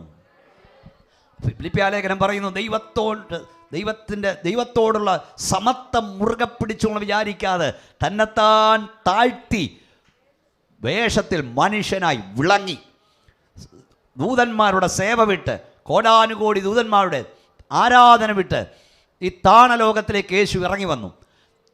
ചന്ദ്രയാത്ര നടത്തി ചന്ദ്രനിൽ ജീപ്പ് ഓടിച്ചൊരു മനുഷ്യനുണ്ട്, കേട്ടനാൽ ജെയിംസ് ഇർവിൻ. അദ്ദേഹം മാരാമൻ കൺവെൻഷൻ വന്നിട്ട് ഇങ്ങനെ പറഞ്ഞു, മനുഷ്യൻ ചന്ദ്രനിൽ കാലുകുത്തി അവിടെ ജീപ്പ് ഓടിച്ചത് അത്ഭുതമാണ്. എന്നാൽ അതിനേക്കാൾ വലിയൊരു അത്ഭുതം ഇന്നേക്ക് 20 നൂറ്റാണ്ട് മുമ്പ് നടന്നു. എന്തെന്നറിയാമോ? സ്വർഗങ്ങൾ കടക്കാൻ കഴിയാത്ത ദൈവത്തിൻ്റെ ഏകജാതൻ ഈ ഭൂമിയിൽ കാലുകുത്തി 33.5 തിരുവയസ്സ് വരെ ഇവിടെ സഞ്ചരിച്ചത് മനുഷ്യൻ ചന്ദ്രനിൽ കാലുകുത്തിയതിനേക്കാളും അത്ഭുതമത്രേ. കൈ ഉയർത്തി സന്തോഷത്തോടെ സ്തോത്രം പറഞ്ഞാട്ട്. യേശു എന്തിനാ വന്നെന്നറിയാമോ? യേശു എന്തിനാ ജനിച്ചതെന്നറിയാമോ? യേശു എന്തിനാ മരിച്ചതെന്നറിയാമോ? അവൻ്റെ പുത്രനായ യേശുവിൻ്റെ രക്തം സകല പാപവും പോക്കി നമ്മെ ശുദ്ധീകരിക്കുന്നു. സ്തോത്രം. യേശു ക്രിസ്തുവിൻ്റെ പ്രത്യേകതയാണ് ഞാൻ പറഞ്ഞുകൊണ്ടിരിക്കുന്നത്. യേശു മനുഷ്യൻ ദൈവമായവനല്ല, ദൈവം മനുഷ്യനായി അവതരിച്ചു. അവൻ ഇമ്മാനുവേൽ, ദൈവം നമ്മോട് നർത്ഥം ഉള്ള പേര് വിളിക്കണം. യേശു കർത്താവിൻ്റെ അടുത്ത് വന്നതിനോട് പ്രത്യേകം പറയട്ടെ, ഈ ലോകത്തിൽ വന്ന സകല ഗുരുക്കന്മാരും സകല അവതാരങ്ങളും നീതിമാന്മാരെ രക്ഷിപ്പാൻ വന്നു. എന്നാൽ യേശു വന്നത് നീതിമാനെ തേടിയല്ല, പാപികളെ തേടിയത്. സന്തോഷത്തോടെ കരമാട്ടി സ്തോത്രം പറഞ്ഞാൽ ശുദ്ധവേദ പുസ്തകം 1 തിമോഥെയോസ് 1:15 ക്രിസ്തു യേശു പാപികളെ രക്ഷിപ്പാൻ ലോകത്തിൽ വന്നു എന്നുള്ളത് വിശ്വാസ്യവും എല്ലാവരും അംഗീകരിപ്പാൻ യോഗ്യമായവനുമത്രേ. യേശു കർത്താവ് പറഞ്ഞു, കാണാതെ പോയതിനെ തിരഞ്ഞു രക്ഷിപ്പാനല്ലോ മനുഷ്യപുത്രൻ വന്നത്. യേശു വന്നത് പാപികളെ രക്ഷിപ്പാനാ, നീതിമാന്മാരെ രക്ഷിപ്പാനല്ല. ലോകത്തിലെത്തിരി അവതാരം. ഞാൻ ഇവിടുത്തെ ഒരു പ്രത്യേക സിറ്റുവേഷനിൽ ഈ എൻ്റെ വചനം പ്രസംഗമൊക്കെ കേൾക്കുന്നവർക്കറിയാം, വേറെ ലെവലിൽ ഞാൻ പോവാം അങ്ങോട്ട്, അല്ലെങ്കിൽ കുറച്ചുകൂടെ ഒക്കെ തെളിയിച്ച് ഞാൻ പറഞ്ഞേനെ. സ്വോത്രം. ഇവിടെ പല മഹാരഥന്മാരും വന്നത് നീതിമാന്മാരെ രക്ഷിപ്പാനാ, പക്ഷേ യേശു വന്നത് പാപികളെ രക്ഷിപ്പാനാ. യേശു പാപികളെ രക്ഷിപ്പാൻ വന്നാൽ ഞാൻ അവനെ സ്തുതിക്കുന്നു. മഹാഭാവിയായ എന്നെ എൻ്റെ യേശു രക്ഷിച്ചു. ഏതെങ്കിലും ഒരു പാർട്ടി യോഗം വെക്കുമ്പോൾ അവിടെ അനൗൺസ്മെൻ്റ് ഒന്ന് ശ്രദ്ധിക്കണം കേട്ടോ. ഇനിയും വെക്കുമ്പോൾ അവർ അനൗൺസ് ചെയ്യുന്നത് കേൾക്കണം. എന്താണെന്നറിയാമോ? ഏത് പാർട്ടി യോഗം വെച്ചാലും ഇങ്ങനെ അനൗൺസ്, ഇന്ന പാർട്ടിയുടെ ഇന്ന യോഗം ഇന്ന ജനശ്രീ നടക്കുന്നു, ഈ യോഗം കേൾക്കാൻ നല്ലവരായി നാട്ടുകാരെല്ലാം ഞങ്ങൾ ഹാർദവമായി സ്വാഗതം ചെയ്യുന്നു. സത്യമാണോ? ഇനി ആരെങ്കിലും വെച്ചാൽ ഒരു ഇലക്ഷന് നിന്നിരിക്കട്ടെ, ആ ഇലക്ഷൻ സ്ഥാനാർത്ഥി ഓട്ടപ്രവർത്തിക്കുന്നത് എന്താണെന്നറിയാമോ? ഇന്ന മണ്ഡലത്തിൽ നിൽക്കുന്നു, ഇന്ന വ്യക്തിക്ക് നിങ്ങൾ നല്ലവരായ നിങ്ങളുടെ മനസാക്ഷിയുടെ അയാളുടെ പെടുന്നത്. ഏത് പന്നപ്പാട്ടി നിന്നാലും അവർക്ക് നല്ലവരെ മതി. സ്വതന്ത്രം. യേശു നീതിമാന്മാരെ രക്ഷിപ്പാനല്ല, പാപികളെ രക്ഷിപ്പാൻ അത്ര വന്നത്. എന്താ യേശു പാപികളെ രക്ഷിപ്പാൻ വന്നത്? നീതിമാൻ ആരുമില്ല, ഒരുത്തൻ പോലുമില്ല. അതുകൊണ്ട് യേശു പാപികളെ രക്ഷിപ്പാൻ വന്നു. ന്യായപ്രമാണത്തിന് കഴിയാനെ സാധിപ്പിപ്പാൻ യേശു ഇറങ്ങി വന്നു. ഞാൻ വേഗത്തിൽ അവസാനിപ്പിക്കട്ടെ. യേശു കർത്താവിൻ്റെ ജീവിതം നിസ്തുല്യമായിരുന്നു. യേശു ചോദിച്ചു, നിങ്ങളിൽ ആർക്കെൻ്റെ പാപത്തെക്കുറിച്ച് ബോധം വരുത്താം. ലോകത്തിൽ ജീവിച്ച അനേക മഹാരഥന്മാരുടെ രഹസ്യ ജീവിതം പ്രശ്നമായിരുന്നു. എത്രയോ കല്യാണം കഴിച്ചവരുണ്ട്, പ്രായം കുറഞ്ഞവരെയും കൂടിയവരെയും കെട്ടിയവരുണ്ട്, അപ്പനെ കൊന്നവരുണ്ട്, ഇതെല്ലാം ഉണ്ട്. പക്ഷേ യേശുവിൻ്റെ ജീവിതം പളുങ്ക് സമാനം നിഷ്കളങ്കമായിരുന്നു. യേശു ചോദിച്ചു, നിങ്ങൾ ആർക്കെൻ്റെ പാപത്തെക്കുറിച്ച് ബോധം വരുത്തുക. യേശുവിനോട് ക്രൂശിക്കപ്പെട്ട കള്ളൻ പറഞ്ഞു, പ്രൈസ് ലോർഡ്, ഇവൻ അല്ലാത്തതൊന്നും ചെയ്തിട്ടില്ല. പീലാത്തോസ് പറഞ്ഞു, ഹല്ലേലൂയ, ഞാനിവനിൽ ഒരു കുറ്റവും കാണുന്നില്ല. ഹല്ലേലൂയ. ഹെരോദാവ് പറഞ്ഞു, ഞാനൊരു കുറ്റവും കാണുന്നില്ല. പീലാത്തോസിൻ്റെ ഭാര്യ പറഞ്ഞു, ഈ നീതിമാൻ്റെ കാര്യത്തിൽ ഇടപെടരുത്. ക്രൂശിക്കാൻ നേതൃത്വം നൽകാൻ പറഞ്ഞു, ഈ മനുഷ്യൻ നീതിമാനായിരുന്നു. യേശു പളുങ്ക് സമാനമായി വിശുദ്ധിയുള്ളവനാ. യേശു വെല്ലുവിളിച്ചു, നിങ്ങളിൽ ആർക്കെൻ്റെ പാപത്തെക്കുറിച്ച് ബോധം വരുത്താം. ഇന്നും അത് മുഴങ്ങിക്കേൾക്കുന്നു. ഒരൊറ്റ വ്യക്തിക്ക് പോലും യേശുവിൻ്റെ പാവം ആരോപിക്കാൻ കഴിയുന്നില്ല. അത് മാത്രമല്ല, യേശു കർത്താവ് സെയിങ് ആൻഡ് ഡൂയിങ്, യേശു ചെയ്തു, ഉപദേശിച്ചു. അതായത് യേശു ഉപദേശിച്ചതെല്ലാം ചെയ്ത് കാണിച്ചു. മനസ്സിലായില്ലേ? യേശു സെയിങ് മാത്രമല്ല, പ്രസംഗം മാത്രമല്ല, ജീവിതത്തിൽ കാണിച്ചു. ഇന്ന് അനേകർക്ക് പ്രസംഗമുണ്ട്, ജീവിതമില്ല. മൈല് കണക്കിന് ചിലർ പ്രസംഗിക്കുന്നു, ഇഞ്ച് കണക്കിന് ജീവിക്കുന്നു. ഒരു വലിയ ദൈവദാസൻ പറഞ്ഞ് ചിലരെയൊക്കെ പ്രസംഗികരെ കട്ടനിട്ട് പ്രസംഗിപ്പിക്കണം. കാരണം പ്രസംഗിക്കുന്ന ആരാന്ന് അറിയരുത്, അനേകർ മാനസാന്തരപ്പെടുമെന്ന്. സ്തോത്രം. എന്നാൽ യേശുവിൻ്റെ പ്രസംഗവും ജീവിതവും ഒരുപോലെയായിരുന്നു. പ്രിയ സുഹൃത്തുക്കളെ, ഇതെനിക്ക് പറയാതിരിക്കാൻ കഴിയില്ല. എന്തെന്നറിയാമോ? Praise Lord. എഴുതുക, ഇന്നു മുതൽ കർത്താവിൽ മരിക്കുന്ന വൃതന്മാർ ഭാഗ്യവാന്മാർ, അവർ തങ്ങളുടെ പ്രയത്നം വിശ്രമിക്കേണ്ടതാകുന്നു. അടുത്തത് എന്താണെന്നറിയാമോ? അവരുടെ പ്രസംഗം പിന്തുടരുന്നല്ല, അവരുടെ പ്രവൃത്തി അവരെ പിന്തുടരുന്നു. എഴുതുക, ഇതാ ഞാൻ വേഗം വരുന്നു, ഓരോരുത്തരും അവരവരുടെ പ്രസംഗം പോലെ കൊടുക്കാൻ പ്രതിഫലം എൻ്റെ പക്കലുണ്ടെന്നല്ല, പ്രവർത്തിക്ക് തക്കവണ്ണം കൊടുക്കാൻ പ്രതിഫലം എൻ്റെ പക്കലുണ്ട്. ദൈവമക്കളെ, ദൈവദാസന്മാരെ, സഭയ്ക്കകത്ത് ആവശ്യം നമ്മുടെ പ്രസംഗമാണെങ്കിൽ ലോകത്തിന് ആവശ്യം നമ്മുടെ പ്രസംഗമല്ല, നമ്മുടെ ജീവിതമാണ്. അത് കാണുന്ന ആളുകൾ. സ്തോത്രം, സ്തോത്രം, സ്തോത്രം. ഒന്നുകൂടെ ദൈവാവസ്ഥയെ തുതിച്ച് കൈകൾ അയർത്തിയാട്ടി സ്തോത്രം ചെയ്യാം. ഞാൻ വാക്കുകൾ നിർത്തേണ്ട സമയമായല്ലോ. യേശു കർത്താവിൻ്റെ മരണം നിസ്തുല്യമായിരുന്നു. എല്ലാവരും എന്നെ ശ്രദ്ധിച്ചേ. നിങ്ങൾക്കറിയാമോ, ഈ ലോകത്തിൽ ജീവിച്ച മഹാരഥന്മാരെല്ലാം ഇവിടെ ജനിച്ചത് ജീവിക്കാൻ വേണ്ടിയാണ്. ഒന്നുകൂടെ ശ്രദ്ധിക്കൂ. ആരായാലും എത്ര ഉന്നത ഗുരുവനും ഇവിടെ ജനിച്ചത് ജീവിക്കാൻ വേണ്ടിയാ. നിവർത്തിയില്ലാത്തത് കൊണ്ട് മരിച്ചു, അല്ലേ? നിവർത്തിയില്ലാത്തതുകൊണ്ട് മരിക്കുന്നു. 90-ാമത്തെ വയസ്സിൽ പോലും ഇവിടെ വിട്ടുപോകാൻ അവർക്കാർക്കും മനസ്സില്ലായിരുന്നു. അവരുടെ ജീവൻ രക്ഷിപ്പാൻ ഡോക്ടർമാർ പരിശ്രമിച്ചു.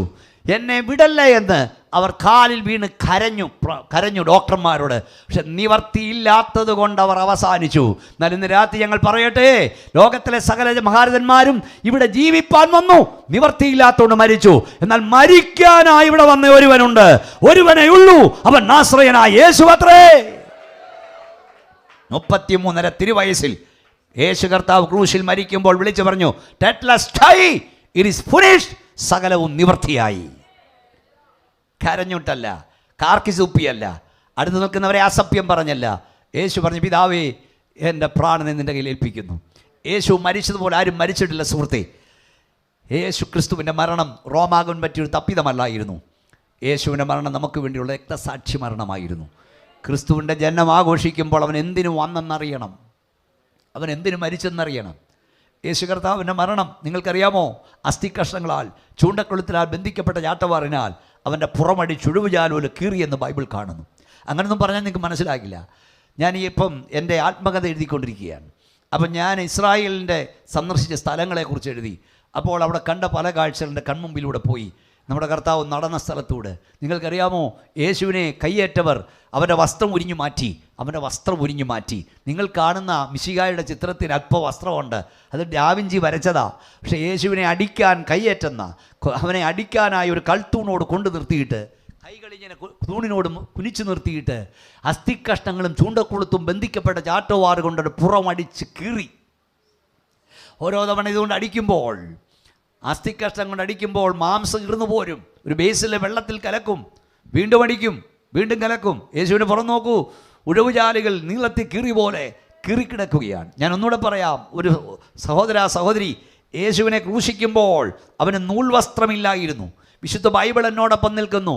കാണുന്നവർ മുഖം മറച്ചു കളയത്തക്കവണ്ണം അവൻ നിന്ദിതനായിരുന്നു.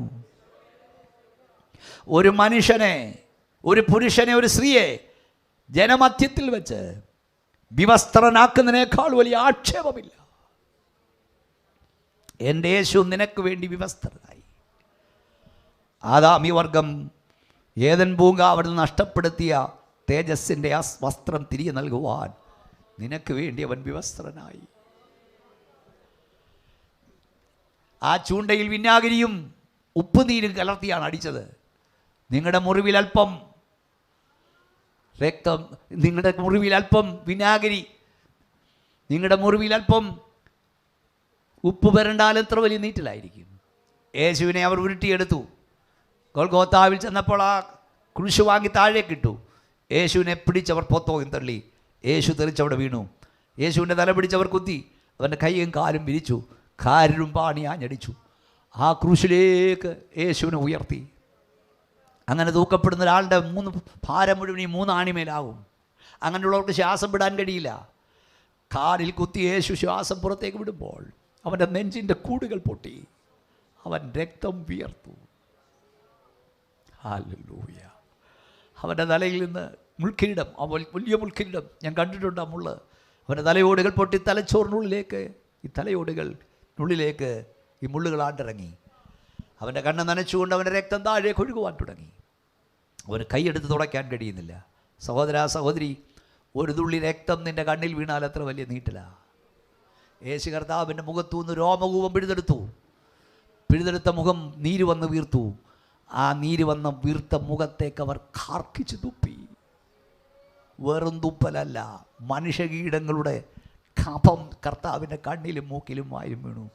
ഞാനീ പറഞ്ഞത്, തേജോമനായ ദൈവം നിന്നെ നേടാൻ കാൺമീ നാം ദൈവമക്കളെന്ന് വിളിക്കപ്പെടുവാൻ പിതാവ് നമുക്ക് ഇത്ര വലിയ സ്നേഹം നൽകുന്നു. യേശുവിൻ്റെ മരണം രക്തസാക്ഷി മരണമല്ല, റോമാകൻ പറ്റിയ തപ്പിതമല്ല. നിന്നെ വീണ്ടെടുക്കുവാൻ, നിന്നെ രക്ഷിപ്പാൻ യേശു നിനക്ക് വേണ്ടി ബലിയാകുകയായിരുന്നു. കൈയുയർത്തി ദൈവത്തിന് സ്തോത്രം പറയൂ. എൻ പേർക്ക് യേശു മരിച്ചെന്ന് വിശ്വസിക്കുന്നു. പാവലിന് മാറ്റുവാൻ എൻ്റെ കർത്താവ് എനിക്ക് വേണ്ടി ബലിയായി. ഇന്ന് രാത്രിയിൽ ഞങ്ങൾ ഈ ദേശത്ത് ക്രൂശിക്കപ്പെട്ട നസ്രയനായ യേശുവിനെ ഉയർത്തുകയാണ്. ഞാൻ ഉയർത്തപ്പെട്ടാൽ സകല ദൈവങ്ങളിലേക്ക് ആകർഷിക്കാമെന്ന് പറഞ്ഞ നസ്രയനായ യേശുവിനെ ഈ രാത്രി ഞങ്ങൾ ഉയർത്തുന്നു. ഹല്ലേലൂയ. ഇന്നേക്ക് 2000-ഓളം വർഷങ്ങൾക്ക് മുമ്പ് കാൽവറി ചിതറിത്തെറിച്ച യേശുവിൻ്റെ രക്തത്തിന് ഈ രാത്രി നിന്റെ പാപം മോചിപ്പാൻ ശക്തിയുണ്ട്, രോഗം സൗഖ്യമാക്കാൻ ശക്തിയുണ്ട്, പൈശാചിക ബന്ധനത്തിൽ വിടുവിപ്പാൻ ശക്തിയുണ്ട്.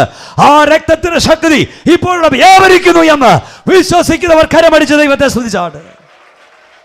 ശക്തിയോടെ യേശുവിന്റെ നാമത്തിൽ സൗഖ്യം, യേശുവിന്റെ നാമത്തിൽ സൗഖ്യം, യേശുവിന്റെ നാമത്തിൽ വിടുതൽ.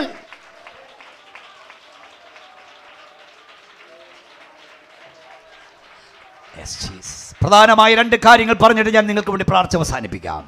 യേശു കാൽവറിയിൽ മരിച്ചു, എന്നാൽ അവിടെ കൊണ്ട് യേശു തീർന്നില്ല. ലോകത്തിലെ സകല മഹാരഥന്മാരുടെയും മരണത്തോടുകൂടെ പരേതനായി മാറുന്നു, ലേറ്റായി മാറുന്നു. Late Abraham Lincoln, late Nehruji. പക്ഷെ യേശു മരണത്തോടുകൂടെ അവസാനിക്കുകയല്ല, അവിടെ ആരംഭിക്കുകയായിരുന്നു. ആ തുറന്ന ശക്തിയോടെ സ്തോത്രം പറഞ്ഞു. ലോകത്തിലെ മഹാരഥന്മാരുടെ എല്ലാം ചരിത്രം അവസാനിപ്പിക്കുന്നത് എങ്ങനാ? നാട് നീങ്ങി, കാലം ചെയ്തു, അന്തരിച്ചു, തീപ്പെട്ടു, നിര്യാതനായി, ചരമമടഞ്ഞു. യേശുവിന്റെ ചരിത്രം കാലം ചെയ്തെന്നല്ല, അവൻ ഇവിടെ ഇല്ല, അവൻ ഉയർത്തെഴുന്നേറ്റിരിക്കുന്നു. മരണത്തെ തകർത്തുയർന്നതിന് ഒരുവനുണ്ടവൻ നസ്രയനായ യേശുവാൻ. കൈയൊന്ന് ഉയർത്തിയാട്ടി സ്തോത്രം പറഞ്ഞ് ഞാൻ ഒന്നുകൂടെ പറയാം. മയ്യനാട് ദേശമേ ദേശനിവാസികളെ, ലോകത്തിൽ അനേകം മഹാരഥന്മാരുടെ കല്ലറകൾ, സെമിത്തേരികൾ കാണാൻ എനിക്ക് ദൈവം അവസരം തന്നിട്ടുണ്ട്. നിങ്ങൾക്കും അവസരം കിട്ടിക്കാണും. 2 ലോകമഹായുദ്ധങ്ങളെ അതിജീവിച്ച, ശ്രദ്ധിച്ചു കേൾക്കൂ, കൊളോൺ, ജർമ്മനിയിലെ കൊളോൺ എന്ന പട്ടണത്തിൽ ഞാൻ പ്രസംഗിച്ചിട്ടുണ്ട്. 100 ഏക്കർ വിസ്തൃതിയുള്ള, അവിടെ 100,000 ആളുകൾ വിസിറ്റ് ചെയ്യുന്ന ഒരു ദിവസം അങ്ങനത്തെ ഒരു പള്ളിയാണ്. പക്ഷേ അതിൻ്റെ അടിയിൽ മുഴുവൻ കല്ലറകളാണ്. സ്വർണ്ണപ്പേടകങ്ങളിൽ, വെള്ളിപ്പേടകങ്ങളിൽ ജർമ്മൻ ചാൻസലർമാരുടെ, കോടീശ്വരന്മാരെ അടക്കിയിരിക്കുന്നു. ആ സെമിത്തേരി ഞാൻ പോയി നിന്നിട്ടുണ്ട്. ഫ്രാൻസിൻ്റെ തലസ്ഥാനമായി പാരീസിൽ പ്രസിദ്ധമായ ഒരു കല്ലറ ഞാൻ കണ്ടു, സെമിത്തേരി കണ്ടു. ഫ്രാൻസിലെ യുദ്ധവീരന്മാരുടെ കല്ലറകൾ അവിടെ കാണാം. നിങ്ങൾക്കറിയാം, വെസ്റ്റ്മിനിസ്റ്റർ ആബി, ഇംഗ്ലണ്ട്, വളരെ പ്രസിദ്ധമാണ്. ഈ അടുത്ത സമയത്ത് രാജ്ഞി അടക്കിയില്ലേ? സൂര്യനസ്തമിക്കാത്ത സാമ്രാജ്യത്തിലെ കോടീശ്വരന്മാരുടെ, ഇംഗ്ലണ്ടിലെ ചക്രവർത്തിമാരുടെ കല്ലറകൾ വെസ്റ്റ്മിനിസ്റ്റർ ആബി എന്ന പള്ളിയുടെ താഴത്തെ നില മുഴുവൻ സെമിത്തേരിയ. അവിടെ ചെന്നാൽ കാണാം. ഈ അച്ചായൻ അമേരിക്കയിൽ, അദ്ദേഹത്തിന് അറിയാം, വാഷിങ്ടൺ DC എന്ന അമേരിക്കയുടെ തലസ്ഥാനത്ത് 300 ഏക്കർ വിസ്തൃതിയുള്ള ഒരു സെമിത്തേരിയുണ്ട്. അവിടെ മുഴുവൻ ഡെഡ് ബോഡി അടക്കി. എങ്ങനെ നോക്കിയാലും ഒരുപോലെ കാണാവുന്ന ഇതേരി കല്ലറകൾ, അമേരിക്കയിലെ ഉന്നതന്മാരുടെ, യുദ്ധവീരന്മാരുടെ കല്ലറ അവിടെ കാണാം. ഡൽഹി ശക്തിസ്ഥലിൽ ചെന്നാൽ ഇന്ത്യൻ പ്രധാനമന്ത്രിമാരുടെ കല്ലറകൾ, മഹാത്മജിയുടെ കല്ലറ ഉൾപ്പെടെ അവിടെ കാണാം. നിങ്ങൾക്കടുത്ത വർക്കലയിൽ കേരളത്തിൻ്റെ നവോത്ഥാന നായകൻ്റെ കല്ലറ അവിടെ കാണാം. ശ്രീനാരായണ ഗുരുസ്വാമിയുടെ കല്ലറ അവിടെയുണ്ട്. മക്കയിൽ ചെന്നാൽ അവിടെ മുഹമ്മദ് നബിയുടെ കല്ലറ കാണാം. ഞാൻ പറഞ്ഞത്, അനേക രാജ്യങ്ങളിൽ ഞാൻ സഞ്ചരിച്ചു. അവിടെയൊക്കെ മഹാരഥന്മാരുടെ കല്ലറ ഞാൻ കണ്ടു. ഈ കല്ലറയെല്ലാം അടഞ്ഞു കിടക്കുമ്പോൾ, ഞാൻ മുമ്പേ പറഞ്ഞ പോലെ ഭൂലോകത്തിൻ്റെ മധ്യഭാഗമായ പലസ്തീനിൽ ഒരു കല്ലറയുടെ മുമ്പിൽ ഞാൻ പോയി നിന്നു. അത് ഞാൻ മറക്കില്ല. അന്ന് എനിക്ക് 50 വയസ്സ് പാസ്റ്ററെ പൂർത്തീകരിക്കുകയായിരുന്നു. ആ കല്ലറയുടെ മുമ്പിൽ ഞാൻ കർത്തൃമേശ നടത്തി. ആ കല്ലറ മാത്രം തുറന്നു കിടക്കുന്നു. അത് നസ്രയനായ യേശുവിൻ്റെ കല്ലറയാത്രേ. ഞാൻ ലോകത്തിൽ കണ്ട സകല മഹാരഥന്മാരുടെയും കല്ലറയുടെ മണ്ടയ്ക്ക് അവരുടെ ജനനം, അവരുടെ മരണം, അവരുടെ അടക്കം രേഖപ്പെടുത്തിയിരിക്കുമ്പോൾ നസ്രയനായ യേശുവിൻ്റെ കല്ലറയുടെ അകത്ത്, പുറത്തല്ല, ആ കല്ലറയുടെ അകത്തെഴുതി വെച്ചിരിക്കുന്നു, അവൻ ഇവിടെ ഇല്ല, അവൻ ഉയർത്തെഴുന്നേറ്റിരിക്കുന്നു. നിങ്ങൾ ഇറങ്ങിത്തിരിച്ചത് ചത്തവന്റെ പുറകാലയല്ല, നിങ്ങൾ ഉയർത്തിരിച്ചത് ജീവിക്കുന്നവന്റെ പുറകാലയത്രേ. ഉലകമഹാന്മാർ അഖിലരും ഒരുപോലെ ഉറങ്ങുന്ന കല്ലറകളിൽ നമ്മൾ ഉന്നതൻ യേശു മഹേശ്വരൻ മാത്രം ഉയരത്തിൽ വാഴുന്നു. ലാസ്റ്റ് ബട്ട് നോട്ട് ലീസ്റ്റ്, ലോകത്തിലെ ഒറ്റ മഹാരഥനും മടങ്ങി വരാമെന്ന് പറഞ്ഞു പോയില്ല. ഹിറ്റ്ലർ പറഞ്ഞില്ല മടങ്ങി വരാമെന്ന്, മുസോളിനി പറഞ്ഞില്ല, കാറൽ മാർക്സ് പറഞ്ഞില്ല, എംഗൽസ് പറഞ്ഞില്ല, മുഹമ്മദ് നബി പറഞ്ഞില്ല മടങ്ങി വരാമെന്ന്. ഞാൻ മടങ്ങി വരാമെന്ന് പറഞ്ഞു പോയ ഏറ്റവും നേതാവുണ്ടെങ്കിൽ യേശു മാത്രം. യേശുവിൻ്റെ വരവിൻ്റെ അടയാളങ്ങളാണ് ഈ കാണുന്നത്. ജാതി ജാതിയോടും രാജ്യം രാജ്യത്തോട് എതിർക്കുന്നു, ക്ഷാമവും ഭൂകമ്പവും ഉണ്ടാകുന്നു, ഇറച്ചിക്കടയിൽ മാംസം കൊത്തി നിൽക്കുന്ന പോലെ മനുഷ്യൻ മനുഷ്യനെ കുത്തി നിൽക്കുന്നു, ഭൂമി പൊടുപൊടെ പൊട്ടുന്നു, കീറുന്നു, മത്തനെ പോലെ ചാഞ്ചാടുന്നു, ഭീകരമായത് പലതും സംഭവിക്കുന്നു. അതിൻ്റെ അത്ര യേശു മടങ്ങി വരാറായി. നിങ്ങൾ ഒരുങ്ങിയിട്ടുണ്ടോ? യേശുവിൻ്റെ വരവിൽ ആരാണ് പോകുന്നത്? അവനെ കൈക്കൊണ്ടവൻ്റെ നാമത്തിൽ വിശ്വസിക്കുന്നവർക്കും ദൈവമക്കളാകാൻ അവൻ അവകാശം കൊടുത്തു. വേദപുസ്തകം യേശു ക്രിസ്തുവിൻ്റെ വരവ് ഏത് നിമിഷവും സംഭവിക്കാം. അതിൻ്റെ അടയാളമായി കണ്ടുകൊണ്ടൊക്കെ ഇരിക്കുന്നത്. കാഹളം ധ്വനിക്കും, മരിച്ച വിശുദ്ധർ ഉയർക്കും, ജീവനോട് പ്രാപിക്കുന്നവർ രൂപാന്തരം പ്രാപിക്കും. ഇവിടെ കയറി വരിക എന്ന ശബ്ദത്തിങ്കൽ ദൈവത്തിൻ്റെ സഭ ഇവിടെ നെടുക്കപ്പെടും. നിങ്ങൾ വിശ്വസിച്ചാലും ശരി, ഇല്ലെങ്കിലും ശരി, നിങ്ങൾ അംഗീകരിച്ചാലും ശരി, ഇല്ലെങ്കിലും ശരി, നിങ്ങൾ ഏറ്റെടുത്താലും ശരി, ഇല്ലെങ്കിലും ശരി, ഈ സംഘങ്ങൾ സ്വപ്നം കാണുന്ന സുന്ദര രാജ്യം സ്ഥാപിപ്പാൻ യേശു മടങ്ങി വരാൻ പോകുന്നു. കയ്യൊന്നുയർത്തിപ്പിടിച്ച് പറഞ്ഞ യേശു വരാൻ പോകുന്നു. നിന്റെ ദൈവത്തെ എതിരേൽപ്പാൻ ഒരുങ്ങിക്കൊള്ളുക.